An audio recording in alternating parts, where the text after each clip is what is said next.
Once again, welcome to the Carib, quote unquote, Carib series. I am Tasik Menwab, Chief Menwab, coming to you again with another part or addition to the Carib series. And again, we're just reading from their uh, accounts, some of their manuscripts, and we be going from book to book, and then we circle back around and come to a conclusion. Right? So this is the origins of the Tainan culture, West Indies, by Sven Loven, with 19 plates and one map. Right? Goatborg 1935, Landers, Fry Kerry, Afio Bolag, whatever that's, I think that's supposed to be German. All right, so we would not go through the entire book. What we do is we start from around page 27, where we 26 or 27, I think, where we get some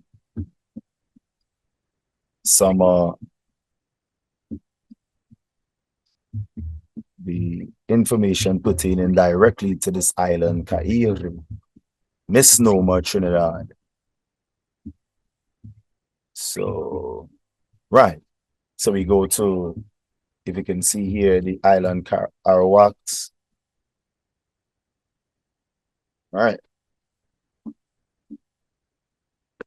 The immigration of the Arawaks to the West Indies must have taken place in waves. This is just the account. So have to pay attention to the conjectures and the suppositions, right? Originally, they must have been attracted to the most southern of the Les Antilles by the good fishing. Later, when they found the island suitable for the cultivation of yucca, they made permanent settlements there, right? Yucca is basically cassava. That was the indigenous Arawakan name for it. Upon such larger islands, local, higher, and more independent cultural developments have taken place. This is well expressed in Fuchs' able cultural areas. How these concretions started, we can as yet only perceive in individual places, right? Or suppose or conject. Right? On the southern Lesser Antilles, the development was in a high degree affected by later influences from the South American continent. Now, just take a little pin. If you look at a map, you'd see where Kyrie sits basically inside pocket, the South American plate, where they now call Venezuela, right? So we're sitting right into there. If you go directly west, you could go straight to Venezuela. If you go to the shortest point down on the south by Icacos, you could take 7 miles and go across the Jagan Mouth into the Orinoco, right? So we basically are a part of the South American continent. So all this you need to bear in mind while reading these recordings of how they perceived what they saw when they came. All right. So they say it had later influences from the South American continent, which the Igneris further completed according to their state of mind, particularly in the carving of stone axes and other carved small stone objects. This local development became rich and individual. The South American influences, which have arrived after the principal emigration of the Arawaks from South America, advanced weaker and weaker. The further toward the north they came and are scarcely noticeable in Jamaica, the most distant island, on Puerto Rico and Hispaniola, between which two islands there was frequent communication and a superior culture was developed, mostly from native resources and influences, and with influences of more subordinate significance from South America, coming from over the Lesser Antilles and the Virgin Islands, together with others from Florida and from Yucatan. which culture, insofar as it concerns Cuba, Harrington, a writer, calls Taino culture. For I must mention that this had come over from Haiti by emigration to Cuba, where, especially in the plateau land of Orient, the population which arrived shortly before the discovery was very numerous, as the abundance of finds proves. So, what they're actually finding is that in these areas, they were in abundance occupying these lands. All right. On the other hand, Act investigations had made clear that at late date, a Taino emigration took place from Puerto Rico to the Virgin Islands, which appears to be younger than an older South American influenced Ignarian culture. All right. Cuba. Cuba's older Arawak, sorry, Cuba's older Arawak culture is poorer and not so highly developed as the Taino culture. Now, when you hear them say Taino, they're speaking of the so-called Arawak, but you see here mentioned in this same book the name that they used to call themselves. All right. So, so Cuba's older Arawak culture is poorer and not so highly developed as the Taino culture that came in at a late time from Haiti. Harrington calls this older Cuban Arawak culture subtainan culture. He well even extend the term and make it designate the Arawak culture on Jamaica. But precisely on Jamaica, the Arawak culture has advanced to an indigenous development, turning aside from the rest of the Greater Antilles and little dependent on the specific Taino culture evolution of Hispaniola and Puerto Rico. Because of this, the Jamaican culture remains poorer than the Hispaniolan Puerto Rican outside, and basically it's not really that. It's because of the influences of slave trade and come from Africa story is why that Arawakan, so-called Arawakan culture is quote unquote poorer in what they call Jamaica now, Chimaka. Outside influences have not furnished many contributions. Evidently, Jamaica stood in immediate communication with Northern Central America, while the South and Northern American elements remained in the Taino culture. All right. And did not pass over from Hispaniola or Eastern Cuba to Jamaica. And that's just what they are supposing. All right. The Jamaican culture is too high and uniquely developed to be classified with the subtainan in Cuba. It surely has been developed on Jamaica since the Arawaks took possession of that island. Therefore, they say took possession, but they were the first people there in any case. Therefore, we can talk of a hypothetical subtaino stage in Jamaica only so far as that this emigrated to the island at that time when the Taino culture was not yet developed on Hispaniola, to say nothing of Eastern Cuba. There exists a great coherence otherwise within the entire culture of the island Arawaks. This is true above all for the Tainos, the Arawak race, which at the time of the conquest still lived on the Greater Antilles and the Bahama Islands. Even if, on searching the historical sources more thoroughly, we can learn this fact only for Hispaniola, yet be it remarked that the Spaniards did not find on any other islands Indian cultures that manifested themselves to be of another kind before the strangers. But unfortunately, they did not pay much attention to local differences. These we get to know better through archaeology, right? So as pervading similarities in the island Arawak culture from Jamaica down to the most southern of the Lesser Antilles can only be cited here as petaloid celt and a certain kind of archaic pottery with clay faces or heads, although it is a fact that this latter varies considerably. And so if you go and check out who the original celts were, you would see that they were melanated, woolly, copper-toned, woolly-haired people, all right? You go check out to the indigenous Irish were, right? And they've been transporting those people from Europe, those indigenous from Europe to the islands. You'd see all that mentioned. There's another brother who's doing some serious research on that. That's Kermil Ahau. You could check him out and he goes into depth with that. Well, the research we're doing more or less concern, even though it's not isolated and not limited to the southern part of the Americas, is where we focus more. But it also ties into the whole America because the American continent is one landmass. Panama Canal is man-made. So it's one landmass connecting from north, central, and south, unbroken. All right. So the culture of the Igneris, and we in the next research reading, we'll go into who the Igneris were. We can only know for a greater part through archaeology and it's just who they call in the Igneris, by the way, right? So let me just read that over.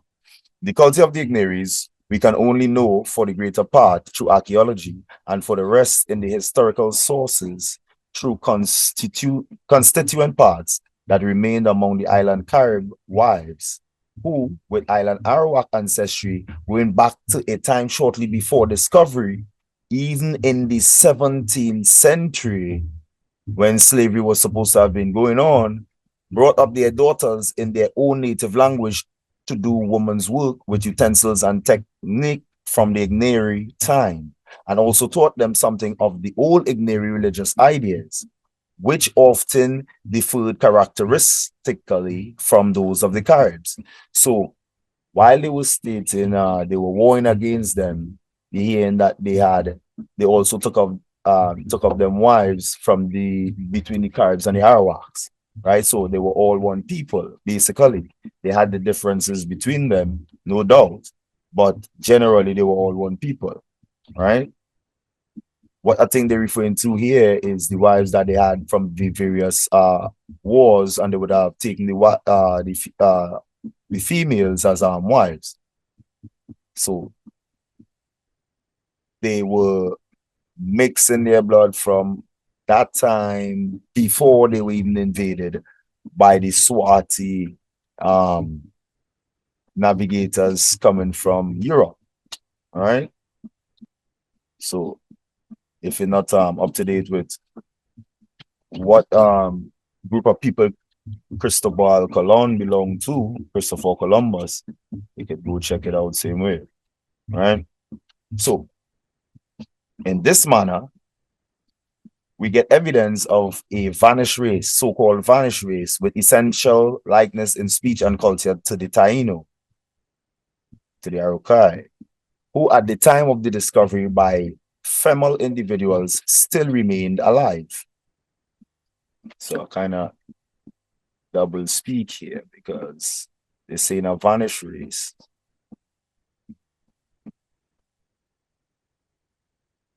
Yet still upon discovery, they remain alive.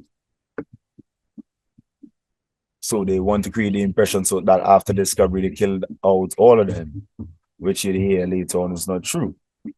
Right? So the Taino far away from South America illustrates best of all that the great Arawak emigration to the Antilles took place at a time before the tribes of the tropical lowlands of South America had yet enriched themselves from different cultural properties, which therefore remain foreign to the Tainos. The smaller number of cultural elements among this race, and also in a certain measure, the archaic stage of development of their pottery, make it necessary for us to put back the date of the emigration of the island Arawak from the continent to a time considerably remote. So because of the pottery, they're saying that they had to go back even further to more remote times. So again, read between the lines. In addition, as the island Arawaks have been in the West Indies a very long time, the expansion of the Arawak race on the South American continent not only must conjecture be placed back in distant ages, but also it must be completed for the most part at a very distant time.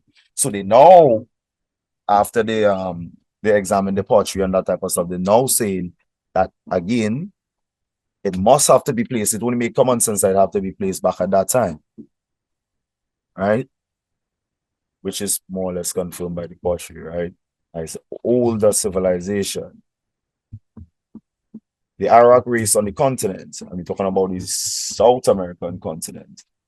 We have not yet reached the point where we can fix upon the center of expansion of the Arawak tribes on the South American continent with exactitude.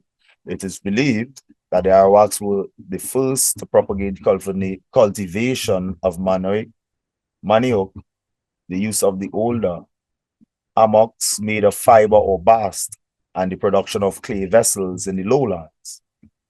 And Henrich considers them also the principal propagators of tobacco and maize cultivation. Right? Indeed, the directions of the movement of the wanderings of the Arawak tribes in Venezuela and Guyana indicate the fact that they set out from two different centers here.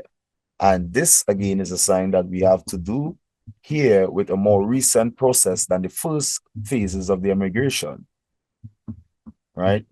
So they a bit confused, but what was happening back then was they were always moving from island to island, hopping from island to island, much like they're still doing today. I will only mention here that with regard to the practicability of investigation of the centers of expansion and directions of migration, I have found it convenient to divide the Arawaks into two classes. That's to their convenience, right? The river Arawaks, who spread themselves by means of the large, gently flowing streams, and B, the maritime Arawaks, who expanded by way of the sea. They are all one and the same. To the last named, the island Arawaks belong. In this work, I will take into consideration only the maritime Arawaks, and particularly the island Arawaks. To what degree the maritime Arawaks in pre-Spanish times had extended themselves along the north coast of South America to the west, or if their center of expansion lay further west than Paria, can likewise have no direct significance with respect to the emigration of the island Arawaks to the Antilles. As the base of immigration, we must consider Carib, Trinidad, or the adjacent Paria, right?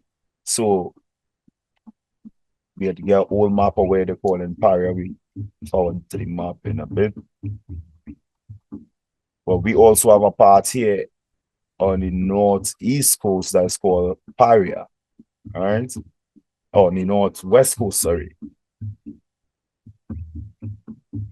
The Orinoco is not what Martius or Martius means by an Arawak river. This is a great calmly flowing lowland stream with dry soil lying behind suitable for the cultivation of yucca. It should be also added a river on which the Arawaks could easily undertake journeys in their large canoes, which are not fit for turbulent streams. Such gently flowing rivers in South America are conducive not only to the settlements of the Arawak tribes, but also to their geographical expansion. Only at certain points does the lower Orinoco afford locations suitable for Arawak colonization and the cultivation of yucca. So he based all this study on how they used to cultivate yucca, right? And suitable lands for it, right? An Arawak settlement rich in cassava and maize once lay at the base of the delta.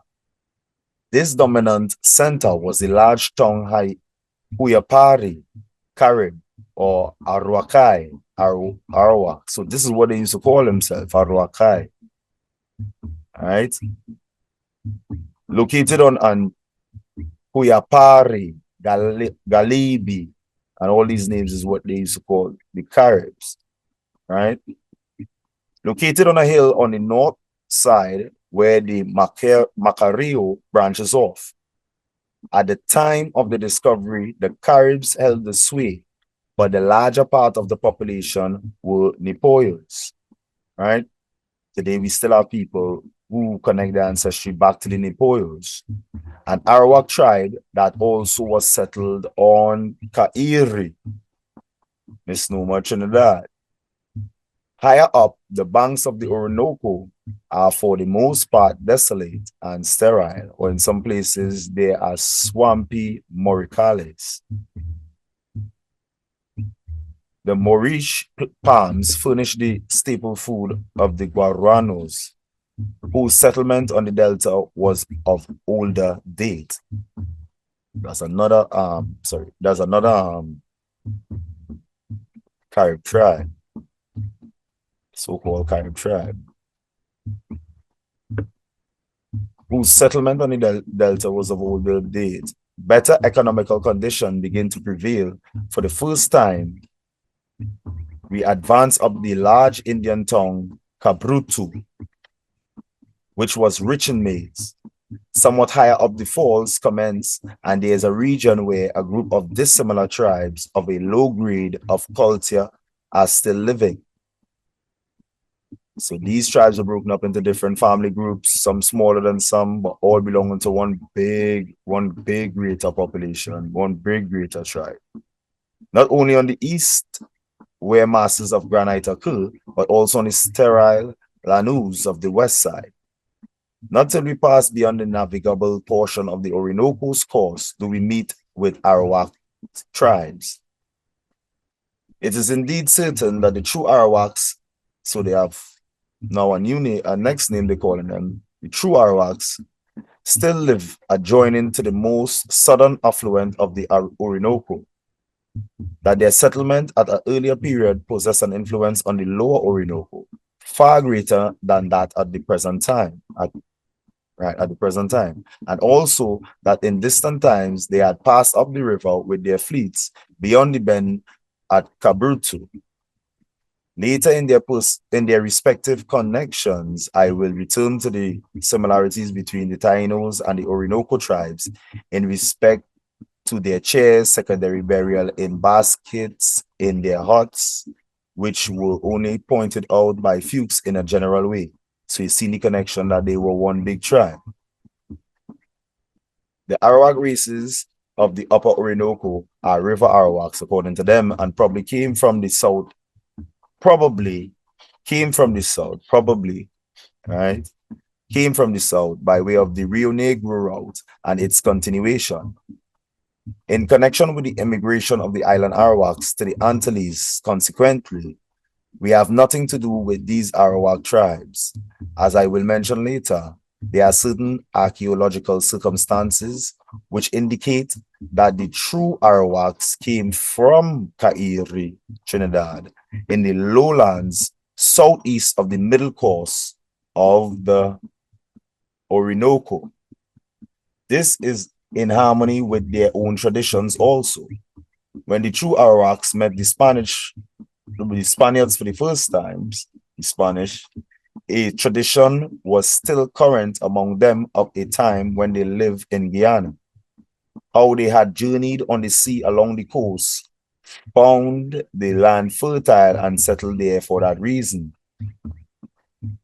Indeed, Rodrigo Navarrete says that they had come to the east, but here might very well be a mistake in the longitude. Brinton, in his article, which until lately has been too little regarded, cites myth from Brett, according to which it appears that the Arawaks formerly lived on an island in the north, which must be Kairi, Trinidad. An Arawak Semisisi, who was converted to Christianity, right? And we'd see later on that there's the reason why some of the tribes were warring with others, because some of them converted. And in 1841 became Katukumen, or Katekumen, related some of the Arawak mythology to Brett. And when asked where these incidents had taken place, answered, not in this land, but at Kairi, an island, pointing with his hand to the northward. The Arawaks of Kairi, moreover, call their island Kairi. So why are you calling it Trinidad? In addition, according to the information obtained by English navigators along the coast of Guyana in the 17th century, all this time, and they claimed they was bringing slaves from Africa, right? The true Arawaks had come thither from Trinidad, from Carib. From the above, it must be inferred that there is no reason to suppose that at the present time the true Arawaks are still inhabiting the mother country of the Taínos. And that is to this present time, I would like to add. On the other hand, these two tribes, closely related by blood, must have had a common center of expansion in Cairo, right? So we move on again in page 29 to page 30, Paria. Going on to page 30, I have already mentioned that once upon a time, the Arawaks must have inhabited both sides of the Gulf of Paria. All right, so the Gulf of Paria, the both sides between Venezuela and Cairo, right? This cannot be proved linguistically, but and the reason why it can't be proved linguistically is because the latest invaders to Holy Island were the English, right? The English Swatis, but all the other outward signs and accounts indicate that the Parians and Arawaks are not Caribs, according to them. All the outward signs, right? All the other outward signs. When Cristobal Colon, and wherever else was his other names, visited them on his third voyage, they presented themselves to him in their canoes, not at all in an unfriendly manner, but like genuine Arawaks, very anxious to trade. So they must have been looking similar to them for them to be friendly with them, right? Even if it's the third voyage, they would have known them from visiting them the first time and even traded with them the first time because they look alike. Woolly head copper tone people. They had round shields of wood, while the Arawak races of Kairi, who fought against Sedeno, used partly round shields and partly square ones, and the true Arawaks in Guyana, large wooden bucklers of corkwood. The Englishmen who in 1606 arrived at the region near the mouth of Waipoko found that the Arawaks there had wooden bucklers. The only characteristic that the Parians had was the use of poisoned arrows, but it could not have been that they themselves prepared the poison. They must have bartered it from afar, for on no account would they give away their arrows, while they willingly exchanged gold for brass. Yeah, because they had plenty, so that was nothing to them. Moreover, the poison arrows of the Parians proved to be bad and did little harm to the Spaniards at a later date, at the beginning of the third decade of the 16th century, right? So the 1630s. Indeed, the majority of the Arawaks did not have poisoned arrows. As a matter of fact, they had shields as protection against the poisoned arrows of the Caribs. On the other hand, the island Caribs had neither bouclier,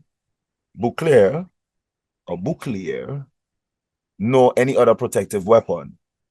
These Parians formed a part of a commercial chain engaged in the traffic of caracoles of guanine from the west, unlike the Arawaks, they sold such things to their enemies, the island Caribs, so-called enemies, right? As a matter of fact, we know from the account of Rodrigo Navarrete that the Arawaks lived not only on the island Cairi, but also on the continent around the Gulf of Paria. So also on the continent, they were moving back and forth across that 7-mile stretch that people still moving back and forth today. It was so easy. Figueroa also says 1520. So these are accounts from those times that they recorded. Veniendo por la costa hasta el Golfo de Paria. Hay otra provincia que llega hasta la que dice de Aruaca, right? Which pull up my translator here, which means coming from the coast until the Gulf of Paria, there's another province that reaches until Aruca, what we know today as Arauca, right? He describes the Parians as Unicacho, as Guaychos y Amigos de los Cristianos y que tratan y conversan con los cristianos pacíficamente y con los otros guaychos, amigos de los cristianos, which again, back to the translation, the Christians, oh, yeah, the guaychos and friends of the Christians, all right,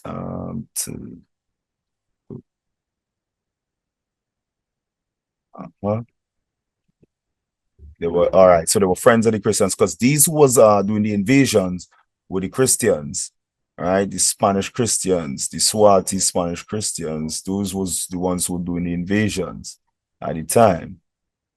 The Indians at Boca del Drago, the Bocas, the Dragon Bocas, or the Bocas of the Dragon, who live here on both coasts of the peninsula of Paria, the Maramar, were also Guaychos y Amigos, friends of the Christians. But for the rest, Guaychos and friends, right here. We must be cautious and ought not to conclude that Arawaks are referred to whenever Figueroa employs the Arawak Taino term Guaitia or Guaitiao. The assumption is well-founded that by this he means, in general, the tribes that were friendly to the Spaniards, right? Indeed, in the Spanish epoch, Carib tribes lived further west in the mountains, which for that reason, the northern range, which for that reason can rightfully be named Carib. Nevertheless, if we should make an investigation of the geographical names of the region, we would find that Arawak names are frequent. Could it be that they were one family? The Caribs also penetrated the lowlands of the Gulf of Paria on their passage by sea from Guyana. So they always were intermingling with each other. Peliprat has furnished us an excellent description of the Galibi, as I was saying earlier, of the Galibi colony on the lower Guaripiche. Generally speaking, the connection between the Arawaks of the Gulf of Paria and Cairi and their kinsmen, so calling them kinsmen now, on the coastlands of Guyana were never interrupted. In the Spanish epoch, the true Arawaks still carried on their commercial voyages from Guyana to the coast of the Gulf of Paria and past Boca del Drago in order to provide their guaitiaos, the Spaniards, on the arid islands of Margarita and Cubagua with large cargoes of cassava. The Arawaks arrived there in great fleets, which they outfitted at the approach of the dry season. Perhaps already before the conquest, they had carried cassava to these dry islands, whose Indians possessed sufficient articles of exchange proceeding from their rich pearl fisheries and from their participation in the commerce of gold and ornaments of guanine from the west. It can also be, so we're talking about gold here on the island, right? It can also be taken into consideration if the Arawaks in pre-Spanish times had not supplied these treeless islands, so-called treeless islands, with the skins and with the feathers from parrots and other birds, Indian products, especially typical of Guyana. So that's where they were seeing them, that they were seeing them often, but they were all connected.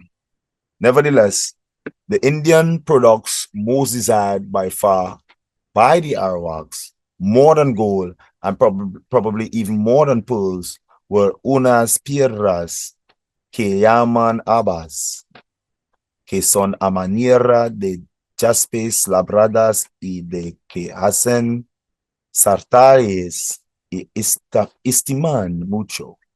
Estiman mucho. Let me see 32. Let's see what the interpreter says of 32. Some stones they called ahaks. Oh, she said, check that, please. Check back the name. There are some kind of wool that are some kind of wool jasper from which they make satales. She don't know why, but and that they esteem very much. So they hold it in high esteem, this product, as this guy was saying here, that they like more than abbas, that they like more than gold and pearls. All right. Still had to figure out what they was calling that. We have come up on any physical pottery or physical evidence, archaeological evidence to find out what exactly it is. But it was valued more than gold and pearls. Later we shall see how greatly the nephrite of the Antilles was prized by the true Arawaks. Nevertheless, the greater part of the Indian maritime commerce of the Arawaks of Guyana turned towards eastern Cairi, Trinidad, where they bartered trumpets, pearls, salt, and axes, using the Arawaks who had settled there as middlemen. So they were doing trade, they had middlemen. The first set of commerce running was by indigenous peoples. Trinidad, Cairi. By means of literature, we can only establish two racial elements, the Arawak and the Carib. That is because they were not knowledgeable about the elements that kept the tribes and them together. So for their literature purposes, they could only establish two elements, the Arawak and the Carib. On Cairi, before the extermination of the Indians, right? So-called extermination. Yet still I read in this, right? The translation of Raleigh of the word salvaje or salvage by Salivas is only arbitrary and improbable. Fuchs draws the conclusion that the Indians seen and observed by Columbus on Cairi at the time of his third voyage belonged to the Arawak race. That's according to him. That's who he saw. Everything seems to confirm that's who wanted to trade with him, who was Guaichos y amigos, their friends, right? Everything seems to confirm that this opinion is justified. That's an opinion. That's just an opinion, right? On the other hand, it is not true that Carib tribes were not also established, so you see. Again, bit of contradiction here, but were not also established on Cairi, Trinidad, although the principal part of the population was Arawak. They would rate the Arawak more because the Arawaks was the one who sold out first. The Arawaks was the one who traded with them and that type of thing. Because they were greedy for gold, and because the Arawaks were at that time interested in other peoples and that type of thing, they exploited that so-called friendship, right? The older Spanish accounts give us little enlightenment as to which races one time people Cairi and where they live. But as we had seen Carib Series Part 1, where Dr. Gonzalez was stating, according to the anthropology, that there were many different indigenous tribes, right, of different related but slightly different genetic stock, all populating this island, Cairi, right? So, we continue. The older Spanish accounts, right, as they say, give us little enlightenment as to which races at one time people Cairi and where they lived. The Basque, Juan Bono, who visited Kairi in 1516 and took 180 Indians away with him. And for the purpose of me reading this for the people actually on the island, when we say Indians again, as if I'd want to make that clear a million times more. When we say Indians, we're not speaking about Hindus coming from Hindustan 179 years now, as of May this year, right? We're speaking about who they call Indians, the copper tone woolly haired people, right? So they took away 180 Indians away with him, found the people friendly and the cannibal Caribs of a hostile character. So because they didn't want to make friends with them, because they knew who they was by just sheer vibes, or we like to say pick up the vibes that they're on some crap, some nonsense, they were not friendly with them. They were hostile towards them. Consequently, he must have lived among the Arawaks. And yes, they did, and interbred. Figueroa could only have known Arawaks on Cairi, for he described the population only as Guaitos or Amigos de los Cristianos, right? So he must have only met them and stayed with them and never ventured outside and that type of stuff. That's basically what it's saying. So he could only describe them as Guaitos, friends of the Spaniards, right? Christian friends of the Spaniards. In the account of Rodrigo de Navarrete, Cairi is also included in the list of regions inhabited by Arawaks. Yet, in early times, the report was current among the Spaniards that on Cairi lived warlike cannibals Caribes who used poisoned arrows. But reports of that kind had for their motive the justification of slave hunting, and we cannot determine with such exactitude just how much truth there was in them. There was very much truth because the British came later on and fought with them, right? As they fought with the French and also the Spaniards, right? All swarty people, right? We ain't talking about pale men here sailing the place at them times. We're talking about Huguenots, I forget some of their names now. Well, basically Spanish, the French, they had different names by which they were called in that time. They were the ones who were coming across here, right? Interested in what they call the new world. All right. So when Sedeno landed with his army on the island in 1532, there were named only two large Indian provinces, Kamukarao or Kamukurao. So funny. Under the Great War Chief Bakumar and Chakumar under Maruana or Marauna, sorry. This great Indian war against the United, so this is a war we talk about since 1532, right? Against Deno.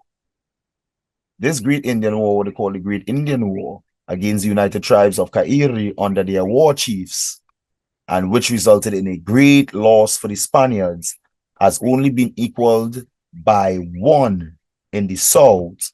Only had one other war like this in the South, America, namely the coalition war of the Indians in the Valencia Valley of the Carib Mountains, some 20 years later under Guaycaipuru, under Chief Guaycapuru.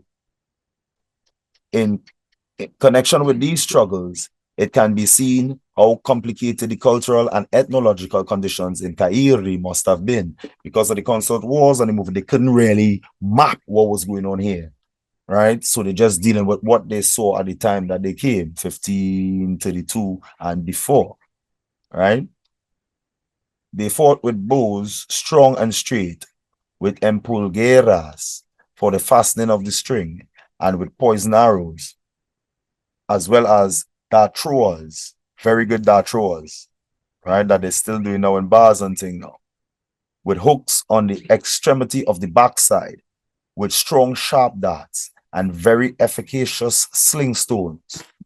They also had catapult-like flicks, right? They also had not only round shields, but also rectangular shields. And they called to battle some with trumpets and others with drums. So they had a music section, a rhythm section, right? trumpets in the 1500s, right?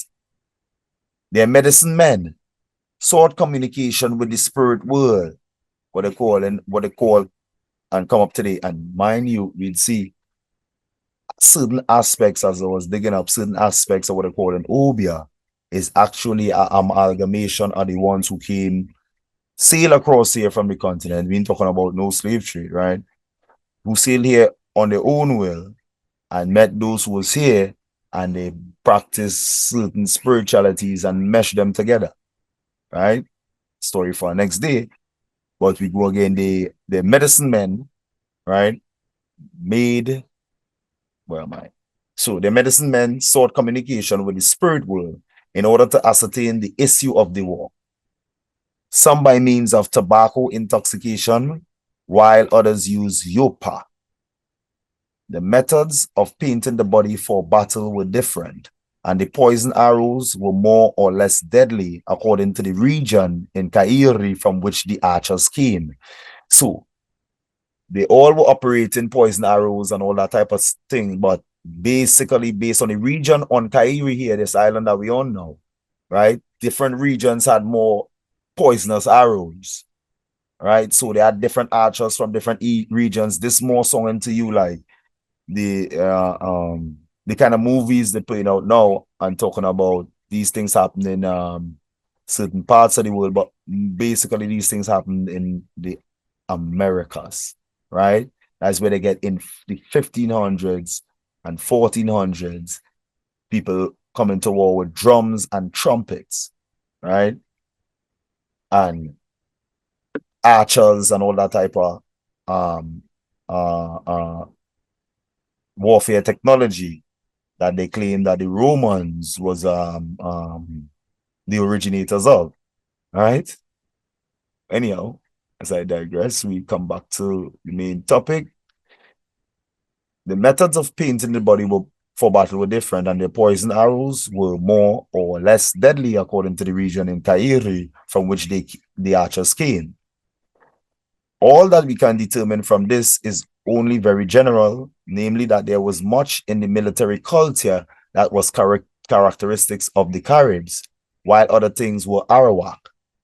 But in Kairi, we must also take into consideration the considerable cultural influences from the West.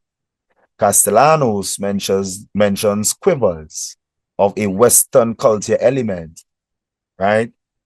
Read between the lines. They think that they had it first, or they want to pose as if they had it first, right? Saying that it's Western influence, right? Which West they're talking about? Preferably from the Matilones in the Sierra del Perija and in the Western Llanos.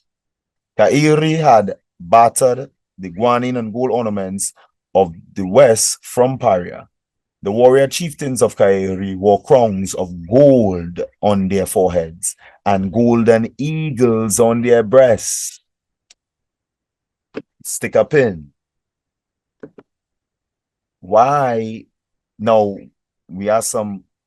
this island, and I think Madagascar on the continent of so-called Africa, is two of the places on the planet with the most rarest bird. They only could find them in these two places, right?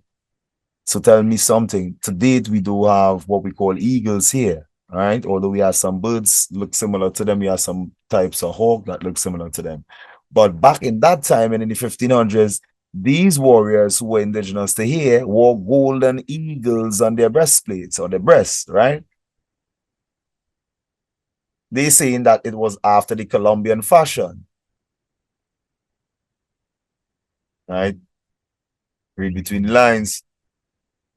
To say nothing of great earrings and nose ornament of gold. So they wore great earrings and nose ornament of gold. The different kinds of shields betray the widely ramified transmarine connections of Kairi, perhaps better than any other element. So they say the shields give away the differences or the connections. Certainly the wrong shield of wood must have had the preponderance. In Castellanos, description, rodelas or rodeas or rodelas, yeah, one mentioned often, paves only once, or pavis only once, or paves, yeah, paves or paves, paves, Spanish, right? These two principal types are of entirely different origin, according to them. The rectangular shield had a southeastern expansion, counting from Cairi. It can only be shown preferably among the Waraus as the Isahi, made of transversely placed pieces of eta twigs and curved outwards the long way. We still have Waraus here on the island, indigenous to here. So in a Western, or what they call in Western influence, right? And we know the Waraus more connected with the southern part of the island because they were going back and forth between here and the continent, right? South America, right? So among the Warus and the Isahi, as the Isahi made a transversely placed pieces of eta twigs and curved outwards the long way. Hartsink describes the quadrangular shield of Suriname. Its form is almost square, a little hollow in the center where a handle is fixed. Apparently, this describes exactly the Arawak wooden shield, apparently, right? According to the Moket's narration, the same is found among the Caribous, an Arawak tribe that lives on the mouth of Oyapock, right? Oyapock, right? Funny how the some African cultures have a deity that is Oya, right? Used here, and so anyhow, we can see the marrying of the cultures there. From early sailors, this was before slavery. So when we tell plenty so-called African descendants or people on the island who claim African descendants, that what you're really claiming basically have more ties to here than to Africa, they think we joking. But here we seen Oyapock is the name of a river, and Oya is associated with water, right? Among other things, right? Okay. It's okay. I digress a bit. Going back, let's read again. According to the Moket's narration, the same is found among the Caribous, an Arawak tribe that lives in the mouth of Oyapock. Used here also as protection against the envenomed arrows of the Caribs, of the Caribes. The Arawak Palicos in Brazilian Guiana had un bouclier, de un bois extrêmement léger que ils baboulient. In the horse de diverses collèges, that's French, right? La figure in express quari et un peu concave in the dance. Oui, il y a une, this Latin probably. Ans a melo qui cert a la tiene plus commodiment. Okay, that kind of strange. Let me see what the translator have here. Page 36. I don't know what, but all right. You know, the bucklers according to Google. Okay. Okay. All right. So it's some type of buckle or bucklers as the other Caribs had on their had with their shield, right? As we read earlier, right? This shield was curved in the same manner and had figures painted on the exterior, like the Isahi of the Warahus, right? Evidently, a strong typological connection must exist here. Typological, genetic, more, yeah. Even if the method of fabrication of the shield and the handle on the inner side was not the same among the Warahus and the Palicos. Nevertheless, the normal type of shield for Kairi and for Paria was the round shield, of course made of wood. Moreover, the origin of this shield must be sought in the West. The extremely ramified overseas connection of Kairi reveal themselves still more clearly here. As genuine Caribs the tribes of this race, as genuine Caribs, the tribes of this race in Venezuela, with their highly developed culture, had strong bows and poison arrows, but no shields. Neither were they mentioned by Oviedo Banos as being used in hard battles which the Spaniards fought with the tribes at the Western Carib Mountains. The round shield can have come to Cairi from the west in two ways, namely by the Orinoco route or by sea, preferably from the northwestern part of the present day or present Republic of Venezuela, with the tongue of the land, the peninsula of Paraguana, lying before it. The same pocket that say we was lying inside, right? So when they're talking about Paria, they're talking about on the continent, and the Orinoco on the continent, and all that. It's on the continent, but its relation to Cairi is just 7 miles, right? When in 1531 Ordaz undertook the voyage on the Orinoco, he came upon the wrong shield for the first time. Shortly after he had commenced his return trip, just below the rapids in a warlike race which the Spaniards took for Carib, and which, according to its culture, was not Carib, but ethnographically related to the Cavares and the Guaypunavis, right? Guaypunavis, sorry. As I was saying, they were all related. Not to speak of the races in the region to the northwest of the Amazon. Gumila speaks of Porroques y Rodelas, buckles and rodelas, without naming the tribes. I believe that this is his belief. I believe that I am not mistaken in an assumption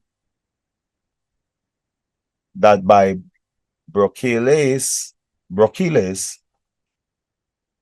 Gemila meant the little wooden woven round shields, which are found not only on the Rio Tique or Tiki, but also among the Arawak Achaguas, who carried with them into their graves a strong woven shield, the cañas delgadas y flexibles.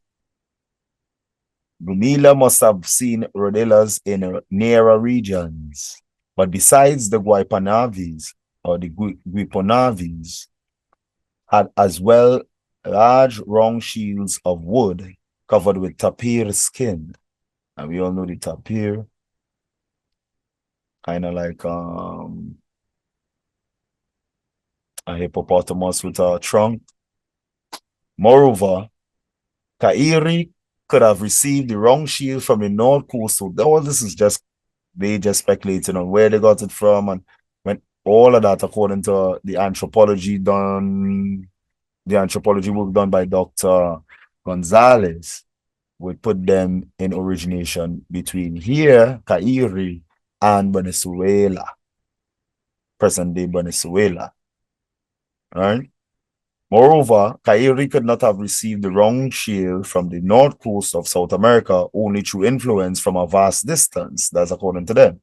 The wrong shield is mentioned in Curiana among the warlike races who live near the in culture more advanced and peaceful Caquitios. The Choques also had rodelas de madera, bien hecas, pintadas, con soles y estelas, and the Guaypas adargas de cuero de dantas. The Indians whom the Spaniards of Hojeda and Vespucci's expedition encountered in one of the Islas de Sotavento in 1499 had rodelas, as well as bows and arrows. The Indians of Cairi had not only canoes, but also pirogues. The latter must have been especially characteristic of the Caribs of Cairi in the Spanish epoch, for Castellano says of Pamacua's men, expertos in piragua y en canoa, en guerras de Caribes muy sangrientos. So there was experts in pirogue and canoeing, and experts in guerrilla experts in warfare, right? Their warfare was very bloody.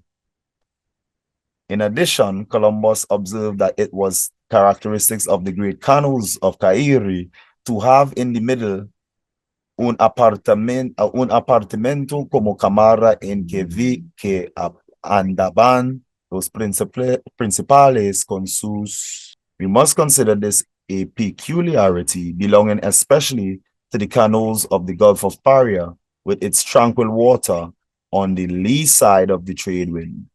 For all that these cabins in the middle of the canals are to be associated with a Western cultural influence, the great Maya canoe, which Columbus met near Guanaja on his last voyage, likewise had in the middle un bulto de horas de palma, not unlike the Chelsea on the Venetian gondolas, right? So they were comparing it to what they knew on their side. Children, women, household goods, and commercial wares were protected under this from the rain and wind. Castellanos mentioned several great war chiefs by name, notwithstanding except that there were Caribs there. We learn nothing about the races that inhabited Cairi, but it appears as if all the great chiefs who took part in the great council of war, not alone the peaceful Maruana, but also Bahumar and his war party were Arawaks. So 1 minute they say they're peaceful, but then they could note that in this war, one of the great council war, the warlords on them, according to them, were Arawaks. According to the description of Castellanos, only one and the same language was spoken at this meeting. Right? So we go into the languages later down, but not in this. But there's little study done on the actual language, but we could delve into what they have on the language and we could pick out what makes sense and connect the threads. So you'd see that amongst the different clans, they had different dialects, but when they're speaking in general, the general tribe would have common language amongst themselves. That's why at the war party of these different chiefs, one general language, according to Castellanos, one general language was used. Where was that? Right. According to the description of Castellanos, only one and the same language was spoken at this meeting. Right. Number 4, you could get a citation here. Canto 3, page 91. Right. La Marul una lengua que allí estaba soldados y personas principales. Right. That is the citation there. For those who like to research, go check it out. But they were saying one language was spoken at this meeting, right? A notable contrast exists between the peaceable Indians that Columbus learned to know on Cairi and these warriors whom Castellanos pictures. It must be taken into consideration here that the Indians of the description of Castellanos were on the war part, and also that the last named and Columbus must have described 2 different parts of the island, right? Columbus met the Indians of the southeastern region. That's where he come and establishes misnomer Trinidad, right? When he saw the 3 pyramids that they call the 3 mountain peaks on the southeastern region of the island. This, without doubt, was the province of Chacomar, one of the big chiefs then, where Sedeno landed in 1519. Here was the most thickly populated section of the island and the richest in food supplies, as the south part of the island, right? All of the provisions were not enough in the long run for the army of Sedeno, right? That's just a side note. The Arawaks of Chacomar remained friendly the whole time to the Spaniards. But when the latter made raids in other sections and stole provisions, the Indians in the part that suffered from this foraging arose and made war. So even the peaceful ones rose up, the ones that they thought was peaceful. To judge from Castellanos, the battles of Sedeno were fought first of all on the savannah in the center of the island. So you're talking about somewhere in the Caribbean Plains, right? And then in the northern mountains, somewhere where we are right now, right? Which perhaps belonged to the kingdom of Bakomar. And I think that is, just as a side note, that's what we're going to call the stuff that we found there. Just as a side note. And also, where he called his people into battle with his cornuta, a type of horn, as we was reading in the interpretation. Very likely, there were Caribs among the adversaries of Sedeno. Very likely. Call them Arawaks, but some saying very likely because of the way they fought. They say very likely there had to be some Caribs amongst them. So we're hearing now records of them fight, Caribs and the Arawaks fighting alongside each other against a common enemy. These must have established themselves in the northwestern part of Kairi and have influenced the Arawaks there, making them more warlike. That's just their conjecture, right? Nevertheless, we receive our first meager information as to which races inhabited Kairi from English sailors. That's later on. But from these Englishmen, on the other hand, we learn nothing of the ethnography of the Kairi Indians. The ethnographic information from Sir Robert Dudley's expedition to Kairi in 1595 is very scanty. It does not come from the march which he made into the interior with 300 soldiers, but from his connection with the Arawaks of Curiapan, which Columbus names Punta de la Reina.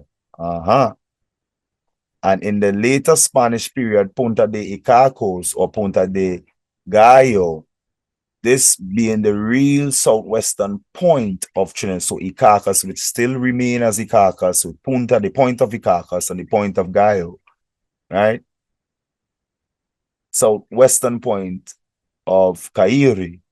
The Arawaks there were naked and painted red, while the chiefs wore feather crowns. So there were some chiefs who wore feather crowns, there were some chiefs who wore gold crowns, all existed on the island, just in confirmation with Dr. Gonzalez's and the findings and her team's findings, right? The Arawak vocabularies of Wyatt and Dudley, we get into that in a timing, must be derived from Curiapan. Curiapan is also what they would like to refer to as Carib, right? But we get in there. The presence of the word Haroa, a stone good for the headache, or a stone good for the headache in Dudley's dictionary is very interesting for a comparison with the Taino, right? The Dutch missionaries have compiled, so they're just going through what the various invaders who came compiled, right? The swarthy invaders. Swarthy means dark, of dark complexion, right? A little vocabulary of the Arawak idiom of the Jawis or the Wawis. This language is nevertheless by no means identical with that of the true Arawaks, right? So they're saying the true Arawaks is the ones that came from here, and they're saying that language is not identical with those from here. It is mixed with Carib words. So what they're actually saying then, because it have no connection to the true Arawaks who was here, but yet still we see among the true Arawaks, Caribs were thought to have been fighting with them, right? But then now they're saying it mixed with Carib words, so they confusing themselves about who's who, right? They all one and the same. For example, the Jawas use Weo for sun and Nonna or Noine for moon, while Dudley gives the Arawak words Adale and Kati. But yet the Jawas seem to have maintained close relations to the true Arawaks. So these guys just basically confused, right? On the continent, In many places along the coast, also for such a great distance as from the Orinoco to the Waipoko, they were the neighbors of the latter. The Jawas along the coast of Guyana were described as different from the Arawaks in language also. However, they appear to have followed them in their migration from Caire to the coast of Guyana. Right. I think we're coming to a close because we don't want to make it too long. We just taking parts out so we create a picture of what's going on and look at the dates, especially when the so-called slave trade, transatlantic slave trade, what was formerly called the Middle Passage, was supposed to have been happening. We have all these wars happening with Arawaks and so-called Arawaks and so-called Caribs on the island. No mention of no African slaves at this time. Yet it is believed that some 222 million Africans came to this side of the planet. Right? Wrong. Sir Walter Raleigh, the guy credited for discovering the pitch lake. Right? Not as if they weren't using from it already. So Walter Raleigh has given us the following names of the races of Caire. So they say here of the races of Trinidad, or Caire, as the Indians of that time still call the islands, as the so-called Indians of this time still call the island, because I'm still saying Caire, right? There were the Jawas around Parico, the Arawaks at Punta Carao, the Salois, or this who these some scientists call the Saladoids or the Salaois, between Carao and Curiapan, Nipoyos between Carao and Punta Galera Point, upon our side here, further away at Spanish City, where the Carinapagotos, as they call themselves, so this is the correct name for one of the tribes, and the Carine Pagotos, as they call themselves. Of these races, we know the Jawas as Arawaks, when as they saying up here that the vocabulary was by no means identical to that of the true Arawaks. Here now we seeing that the Jawas, where will be? Boom, boom, boom, boom. Right, the Jawas, we know the Jawas as Arawaks, as has been said. The Carine Pagotos, according to the entire name, and particularly because the term element goto, meaning people, Carine Pagoto, can be considered as Caribs. The Arawaks, likewise, we can identify as Arawaks. From the information Raleigh gives, we can deduce up to a certain point where these races live on the island. So this is just straight deduction, right? The Carine Pagotos lived in the vicinity of Puerto España, the port of Spain, right? Downtown. The old Carib town, Arima, whose inhabitants, hear them,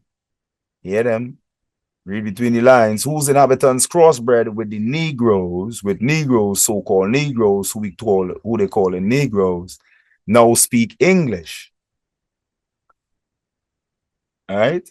So again, in Arima, whose inhabitants are crossbred with so-called Negroes, lies not far from East Port of Spain. Yeah. The island is not that large, very small. Arvacas live in the south coast near Punta Carao.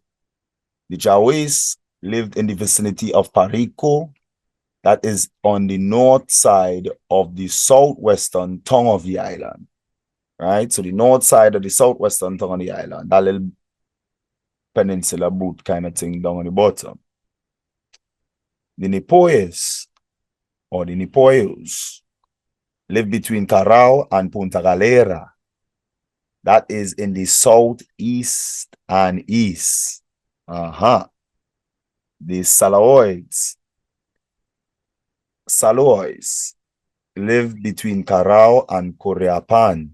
That is the southwestern part.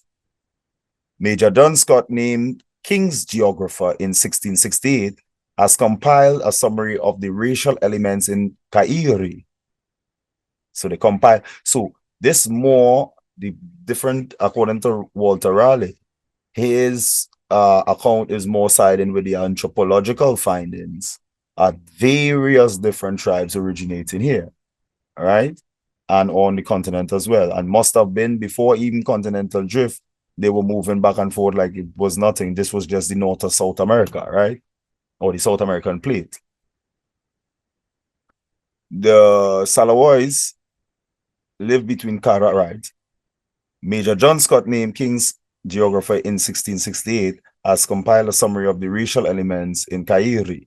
He could establish three of them, namely the Caribbees, the Sapoyes, and Aroagoes. Okay.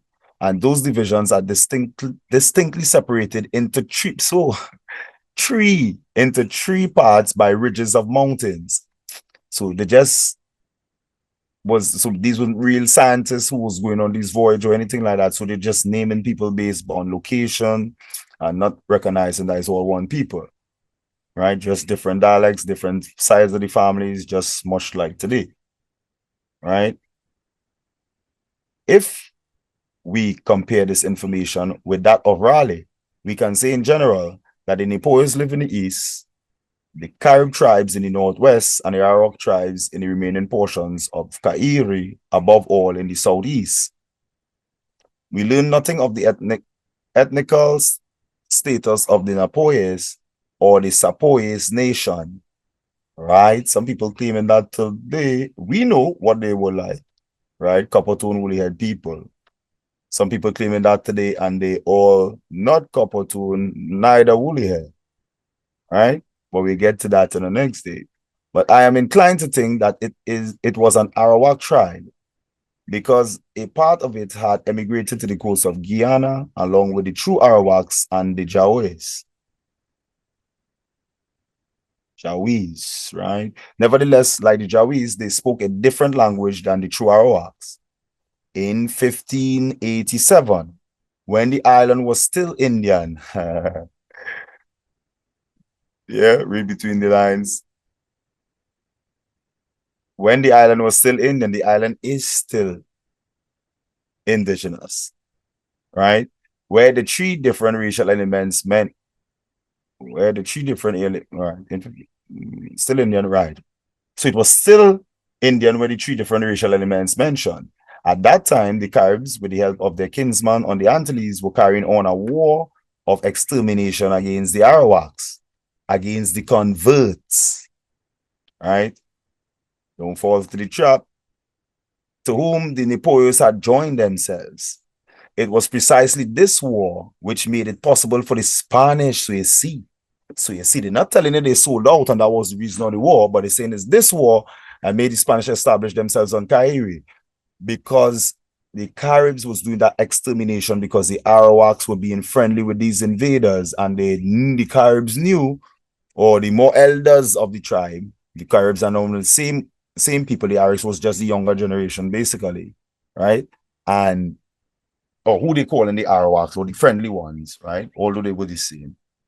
And they did not recognize what was happening. So the elders, or the ones who recognized what was happening, decided, you know what? If all they want to side with them, but then we exterminate everybody, right? And get everybody off the island. Right? Not bad thinking at that time. Because you have sellouts undermining the security and the progress of the island. So that's what happened. All right. It was precisely this war that made it possible for them to come in. Likewise, in 1605, it was said that all three of these racial elements had placed themselves under the protection of the British, they're going to say, protection of the English, right?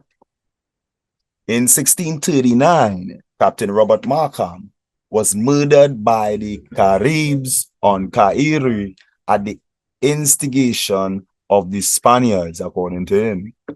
The Caribs were persuaded by the Spaniards that the English had come to aid the Sepoyos and the Arawaks. Oh, yes. Yes, something like that was recorded more than once. So this is very possible and likely so. The English had come to aid the Sepoyos and the Arawaks against the first mentioned. During this unsuccessful attempt at colonization in 16, so this was an attempt at colonization in 1644. Listen to these times. 1644 to 1645, the English were treated as friends by the Araucois and the Nepoys. But at this time, when the English was supposed to have been treating them as friends, they were supposed to have been bringing slaves from Africa. All right. Meanwhile, they're trying to gain friendship with some indigenous people because they were warlords on the land. So they wouldn't bring in no slaves here. They were trying to make friends around that time. Right. And then the 1700s had the Great Wars we read in Carib series part 1. And then came the 1800s, right, where they started to set up the colonization scheme, right? And they were taking indigenous Irish. Yeah, you heard me. In the indigenous Irish people, cause Cairi, Barbados, and Jamaica was one of the top 3 islands that they took these indigenous Europeans and brought down here. That was the Middle Passage. That was the trade from Europe to the West Indies, right? Go check out again. Go check that brother out. Right now, I think he's still on that topic, or he must have gone off. But go check him out, Kermit Ahau, and see what he's saying. He has all the proof, just like we're reading here, proving all this stuff. All right. So 1600s, the English were treated as friends by the Araucos, the Arawaks, and the Nepoyos. We get little information about the Indians of Cairi from French sources who received their accounts from the island Caribs, right? So the French get the sources from the Caribs, the Spanish get it from the Arawaks, and they're using them against one another, same thing like what they're trying to do today. Or what they've been doing, not trying to, because there are people looking like each other, killing each other for nonsense, basically. They captured the Arawaks of Cairi and then they devoured them, according to them. As an interesting episode may be mentioned that once the Arawaks of Cairi took the island of Alubera, so-called Tobago, from the Caribs, Breton calls Cairi Chalibi, right? He calls Trinidad Chalibi or Calibi or Cairi. I am inclined to hold the opinion that an error in the name Kaili lies before us here, and that Breton's name does not refer to the Galibis as being settled on Cairi, right? That's them under confusion. But the Galibis were here as well. By the scanty information, the Galibis are the Caribs, by the way. By the scanty information that we have concerning Cairi, at least one thing is brought out clearly, namely that Cairi, through the arrival of the Carib elements and cultural influences from different directions that never reached the Great Antilles, had attained a development richer in many aspects and visible above all in their warlike culture than that which must have characterized the forefathers of the Tainos before their emigration to the Antilles. Right? So I think we'd stop here for now. And we had to come back in it, but we go into more or less like the description, some of the descriptions of who they were. We have texts like quote unquote black people are indigenous to the Americas by name slipping me right now. But we have all those stuff there to go into, but we just going to show you, we going through these to show you that the timing that they claim slavery was supposed to be happening from the transatlantic slave trade from the African continent. We have different accounts here by eyewitnesses who were trying to figure out the ethnography of the people who was living here at that time, right? And were afraid to come in on the island because of the war chiefs and them who was here, right? Bakumar, Charumar, and Marwana, and all these different chiefs who most people never heard of, but they played a very important role in defending the islands, and whom I myself claim tradition from 326 years ago, right? So we come to the end of our reading. Hope that everyone was better informed. This again is the origin of the Tainans culture. We see Carib is a mention a lot in it, and this is why it's part of the reading. We haven't finished it yet, but we'll be going, as we're going to be kind of creating a picture in the listener's mind or the reader's mind of what was the conditions around that time, these time periods, as opposed to what your social studies books, or they do have social studies no more, but what the social studies telling them that was happening around that time. So we see the other witness accounts are quite different, very different, to the point where we could say that the accounts of the transatlantic slave trade is a lie. Certain parts of it, right? We yet to get the evidence for the other times when they did actually transport people from the continent to this part of the world, but it was under different, that was more or less the, we wouldn't go into that right now, but it was under different circumstances and not how it was described by quote unquote his historians, right? Our story is more complex than that, and slavery is not the reason why the bulk of us here on this side of the planet, right? So thank you once again. We signing out. Everyone who is present, everybody who will force in the future see this recording. Hope it does something for you, and quickly need to go and do some more search because it's so much information that I alone can't put it out here, right? Especially with being busy with some of these stuff here self that we have our hands on right where we at right now, that confirm a lot of these things in stone, right? So